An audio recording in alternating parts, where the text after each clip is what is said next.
Today I'm going to show you guys how to create a dynamic shape layer transition in After Effects, and this is the transition that you see in my intro. Some shape layer goodness today. I am Nikhil from Dove Motions, and without any further ado, let's get started.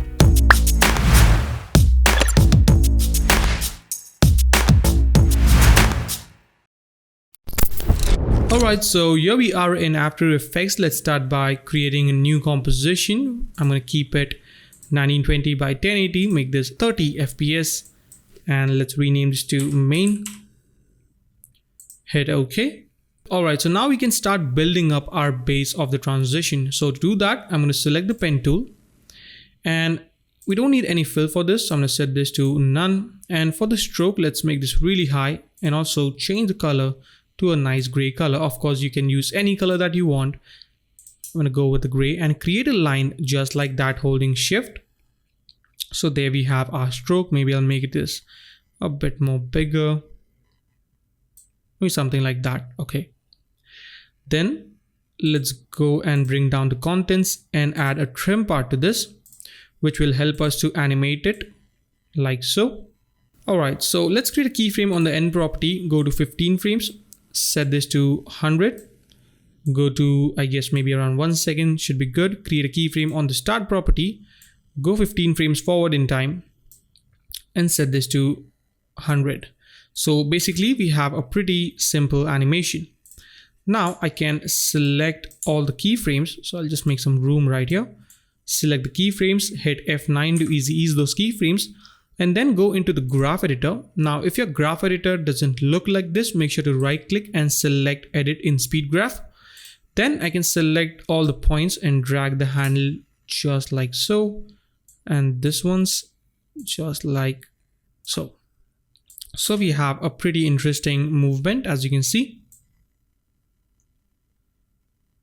All right. So if I hit U, you can see there we have our simple animation. Now what I can do is select it and hit Ctrl D to duplicate it and bring this on the top. Also, I'm going to displace this a bit, so we have a little randomness, as you can see. Then hit Ctrl D again, bring this down, holding shift, and then change the color to maybe a darker gray, just like that. Okay, so this is looking pretty good. Maybe for this one, I'm going to make this a bit darker gray, something like that. Hit Ctrl C to copy it. Select this one, first one, hit Ctrl V to paste it. Okay, so there we have a pretty random shape animation. So this is basically our base. Now the main thing is to add some detail to this, and that is pretty simple to do. So what I can do is, let's select the pen tool again. For the stroke, I'm going to keep it somewhere around maybe 100 for now. Create a line. Maybe I'll create one just like that, a bit smaller, I guess. Okay, let's change the color so we can see it more properly. I'm going to select this darker color that we have. Okay, that is pretty good. And then I can add a repeat or the trim parts again and animate this. So I'll go somewhere around there, create a keyframe, go forward in time, set this to 100, create a keyframe on the start just like we did before. But now I'm going to select the start property keyframes and bring this closer with the end property. So now we should have something like this. You can see the difference in the animation. It's pretty simple, but it looks pretty cool. Then select it, hit F9, go into the graph editor, and again I'm going to try to create a peak, but this time very minimal. So we have a very nice animation. Okay, I think it's a bit too fast, so select this and maybe drag the keyframes a bit. Still, I think it's a bit too fast, so I can play around with the keyframes to find the right timing. Yep, this looks much better, I think. Okay, pretty nice. Now I can just select it, hit Control D to duplicate it, bring this here, and I'm going to do this very randomly. So I can select this, go into the contents, select the shape and the pen tool, then I can drag the point to create a much longer stroke, something like that, just so that it looks a bit random. As you can see, let's displace this a bit. So something like that looks good. Make this bigger. Something like that looks good. Yep, there we go. Also, I think I'm gonna make the shape color a bit more darker. Just not this one actually, third one. Just a touch. Control C to copy the color code, and I can just use it on the other shapes as well. Okay, so this is pretty good. Now I'm going to select the second one, hit Control D to duplicate it, displace this a bit, bring down the strokes just like that, and then I can just move this. So you can either use arrow keys or just hold Shift and drag it. And I can zoom in just to be a bit more precise and use the arrow keys. And there we go. You can see that little details adds a bit more nicer look to this. Maybe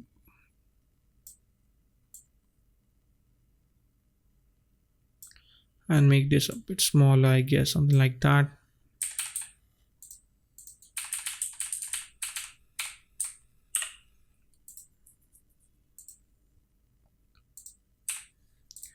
Okay, so pretty happy with this.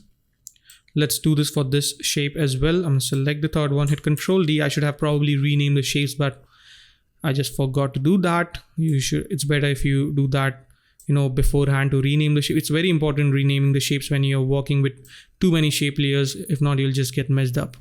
I hope we don't. I'm just gonna put this here. And let's see. As you can see, the small details looks very nice. Okay, pretty happy with this.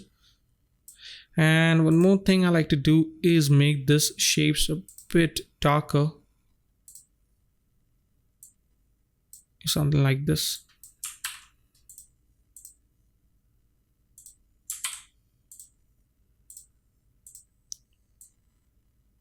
Okay, so we get this really nice look.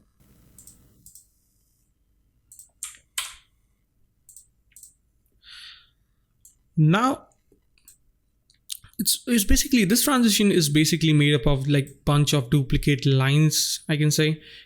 Let's select this one, hit Control D to duplicate. Let's actually select this one, hit Control D and move this, make the shape a bit smaller, and select the pen tool and bring this point right over here. Just make it a bit smaller, doing it very randomly. See, we get this really nice look. And bring this here, increase the shape layer. Select this one, hit Control D. Bring this here. Actually on top, make this a bit smaller.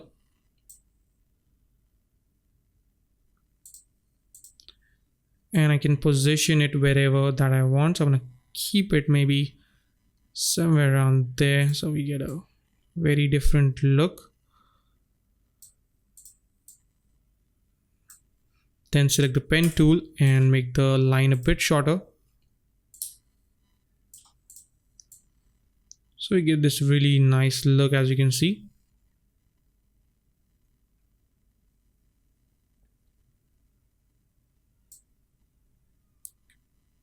I think I'm going to make the smaller lines start beforehand, before the big shapes comes into place. So I can just maybe hit U, select the keyframes and bring them forward in time or backward in time. Yep. Now these two shapes are starting at the same time, so I can add a bit more displacement, I think. Make this just like so. Yep, this is looking much better.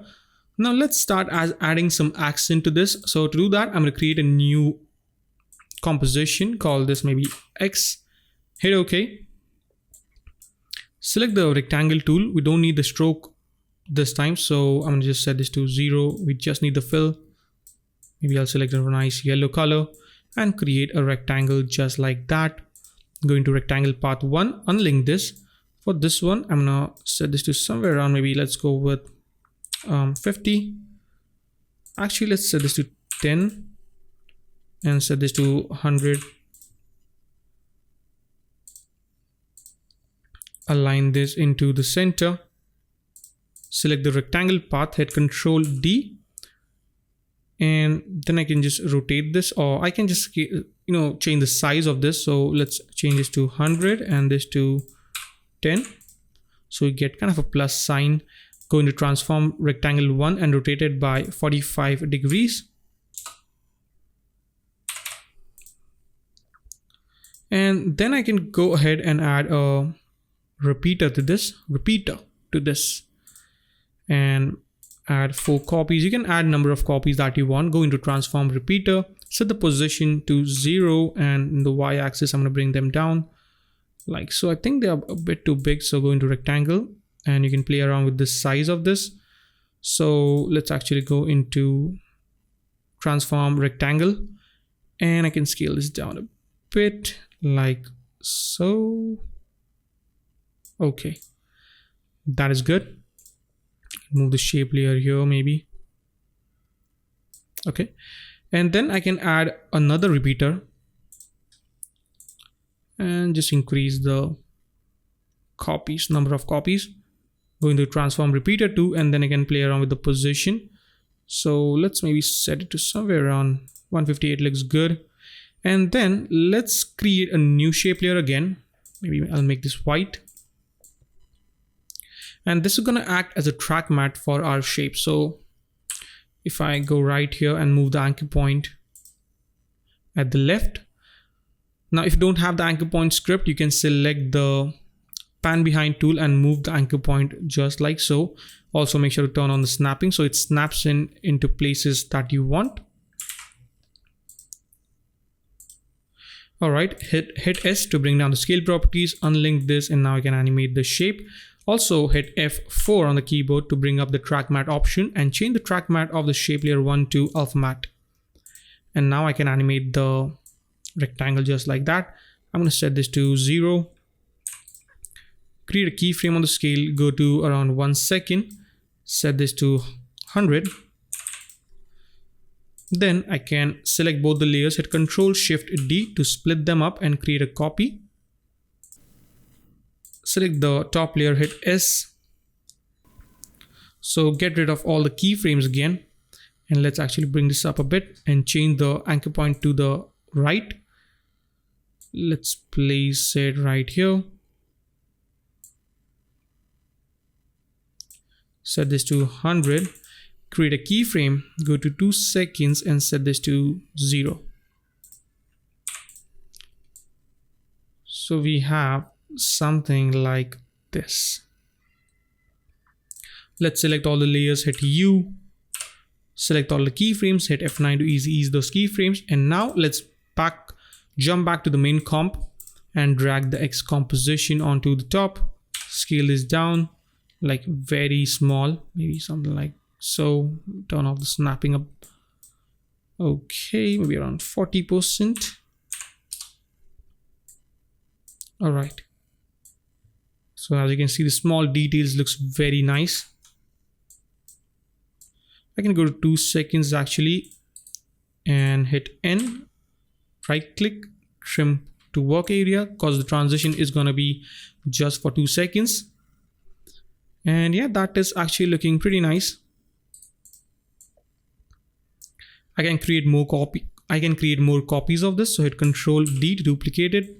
I'll place one right here and add a fill to this. Let's make it dark. Ctrl D, place it right here and make this, Ctrl Z actually. Select the layer, hit Ctrl D, place one right here. Don't need two fills for this. Make it white. Okay, so this are looking pretty good. Maybe I'll displace them a bit in time. You can see. Okay, so there we have our nice details for this. Let's go ahead and add some more. So let's actually create a circle really quick. So select the ellipse tool. We don't need any fill for this. I'm going to set the fill to none, and for the stroke I can go with 3 pixels and make this a nice yellow color.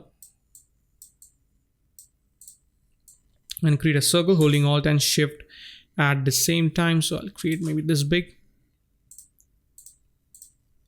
and I can just place it anywhere I want. I'm going to place one right here.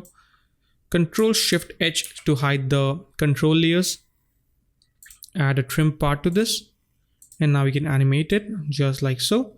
So let's set this to 0, go to maybe somewhere around there, create a keyframe, go a few frames forward in time, set this to 100, go back in time, create a keyframe on start, go forward, set this to 100. So we basically have a really simple animation. So a bit, select this, hit F9, go into the graph editor, and I'm going to try to create a peak just like we did before. So we have this nice simple animation and a bit of accent as well. And one more thing I can do is create a new composition again, call this big X. So B underscore X, hit OK. Select the pen tool and create a line just like that. I think I'll make it 5. Hit Control K and change the width to 1080 as well. Control D to duplicate the shape layer, R to rotate it, and set this to 90 degrees. And there we go. Let's align this into the center properly. Okay, looks perfect. Let's go into the main comp and drag the big X as well. Hit S to scale down the property of this, really nice and small, rotate it by 45 degrees, and there we go. I think I'm gonna bring up the strokes a bit, so maybe I'll just set this to 7. Okay, that looks much better. I can place it wherever that I want. Now I want this to appear at a very, maybe, like 3 to 2 frames, so I can hold Alt and close square bracket to cut the layer, and then Alt and close open bracket, and now Alt and close square bracket. So it appears for a few frames and then just goes out. Select this, at Control D. I'll place this one right here. So now we basically have really simple elements added into our scene. So I'm going to add some more. Select the pen tool, and for the stroke I can go with around 50 pixels. Create some strokes like so. Alright, and hold Alt and open square bracket, hold Alt and close square bracket at few frames. So we have some shapes.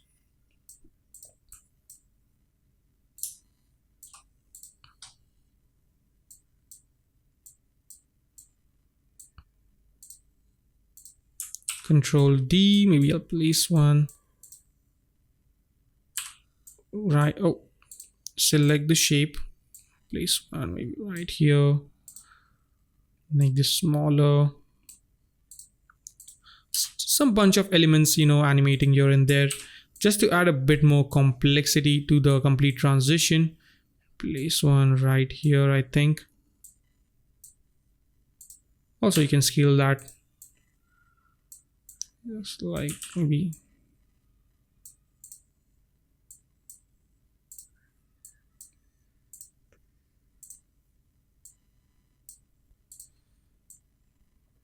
So there we have some elements going on.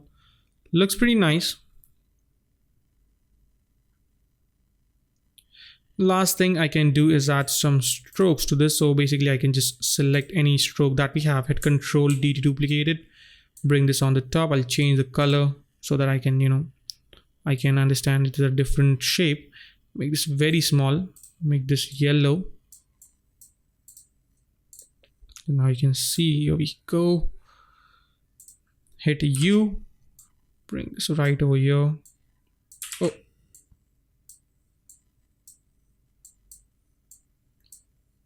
Change the timing a bit, Control Shift H to hide the guide layers. So we have the small lines, as you can see. Select the pen tool and I'm going to make this very small, maybe something like that. Nice small lines. Control D to duplicate it, and I'll place it somewhere around there. Make or increase the stroke a bit. Also displace this a bit, so hit U so I can just mess around with the keyframes a bit.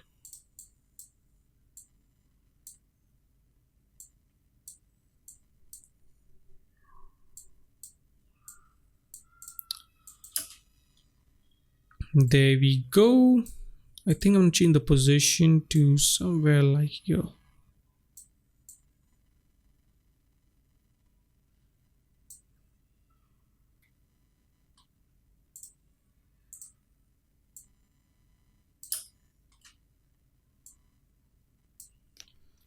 Okay, so let's actually see the complete transition. And yeah, I think it is looking very nice. Now you can use this transition in many scenarios for your video edits, for your motion graphics as well. Now a pretty quick tip or a pretty quick look I can show it to you guys is if I select all the layers, hit Control Shift C to pre-compose them. And let's call this T for transition, hit OK. And we can add a vignette to this, but we cannot use the typical method of masking the solid layer in this because it is going to give you too much of color bendings. So what we can do is select the comp, hit Control D to duplicate it, select the mask, double click, invert it and add a hue and saturation on this. Bring this down, as you can see. Hit F to feather the mask. Now as you can see, we get a hell lot of color bendings. So I'll just zoom in so you can see right over here. So now what I can do is add some noise to this. Maybe like 2%. And boom. Now due to the YouTube compression, you may still see some color bendings, but when you do it, like when you do it on your own or in a project, you will see that all the color bendings is gone. Now if you still get any, like I can see very little bit, so I can set this to 4 or 3, and that is gonna get rid of all the color bendings. Plus the transition looks much more better. You know, it adds a bit depth to it. As you can see right now, it looks very flat, but I can just add some vignette and there we go. You can also play around with the hue and saturation, but I'm not gonna do this in this one. So that is a wrap for today, guys. I hope you enjoyed this tutorial, and if you did, make sure to subscribe, comment and like, and I will see you guys in the next video. Till then, take care. Thank you so much for watching, and don't forget to stay raw, stay creative.